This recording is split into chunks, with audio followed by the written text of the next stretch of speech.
वैसे तो उज्जैन की पहचान ही ऐसी है।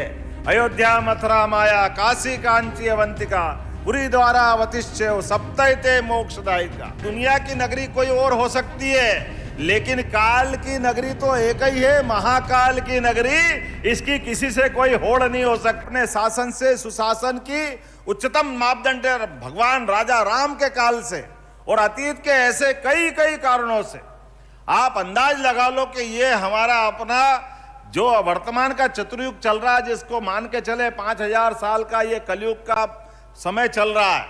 लेकिन कलयुग के 5000 साल के समय को भी अगर भूल जाएं तो ये उज्जैन तो कालगणना की नगरी है।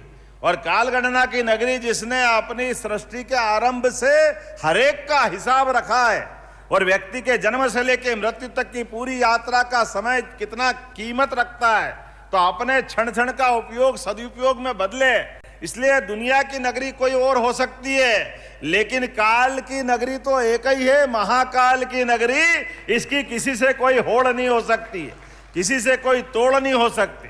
इसलिए एक बार नहीं, हमारी सृष्टि के प्रारंभ में सौरमंडल की शुरुआत के साथ जब नवग्रह रचना भी हो रही थी सूर्यमंडल के साथ, तो यही माना गया कि उज्जैन वो स्थान है जहां पृथ्वी से एक भूखंड टूट करके मंगल ग्रह के नाते से अपनी अलग पहचान बनाते हैं और वो मंगल पृथ्वी के पुत्र कहलाते हैं। लेकिन ऐसा कहा गया कि वो धूमकेतु से जो टकराने की घटना हुई है, वो टकराने की घटना भी इसी पुण्य भूमि उज्जैन से मानी गई है। हमें इस बात का गर्व है। इसलिए समस्त प्रकार के मांगलिक ऐसे मुहूर्त के आधार पर किसी को अपने जीवन के अंदर मंगल दोष से निवृत्ति चाहिए, कोई मंगल दोष की परिस्थितियों में अपनी सुधार की कोई गुंजाइश ढूंढता है, तो दुनिया में उसको कहीं भटकने की जरूरत नहीं।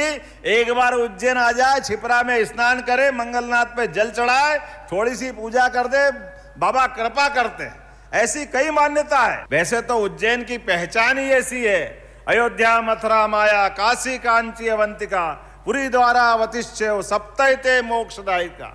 जो 7 पवित्रतम नगरी दुनिया में है और जिन नगरी में रहने मात्र से परमात्मा हमको जन्म जन्म के झंझटों से मुक्त करके मोक्ष की प्राप्ति कराता है।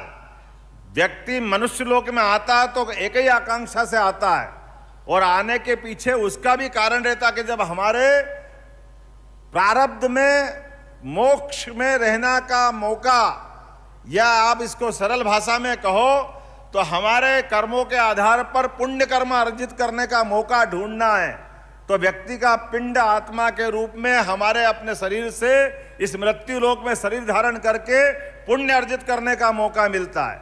और पुण्य अर्जित करने का मौका मिलता है तो 84 लाख योनियों में से कई जन्मों के पुण्य के बाद हमको मनुष्य जन्म मिलता है। और मनुष्य जन्म को सार्थक सिद्ध करने के लिए ऐसी उदात्त संस्कृति को दुनिया ढूंढती रहती है, और ऐसी संस्कृति में हमें सबको गर्व है। हाँ, हम सनातन संस्कृति के संवाहक है, जिस संस्कृति ने दुनिया को मनुष्यता के नाते से वसुदेव कुटुंबकम की भावना से परिचय कराया है। हाँ, हम उस गौरवशाली संस्कृति के संवाहक है जो अपने गौरवशाली अतीत पे गर्व भी करती है और समूची मानवता में जियो और जीर्णोद्धार अलग अलग प्रकार से उसी भाव को लेके चलती है। जो एक चींटी मात्र को भी रहने का इस पृथ्वी पे जो अधिकार है, वो हम सबको अधिकार है। क्या नदी, क्या पहाड़, क्या पर्वत, सब में जो जीव ढूंढते हैं, सबको परमात्मा का एक तरह से प्रसाद मानते हैं। हाँ, हम उस संस्कृति के संवाहक है।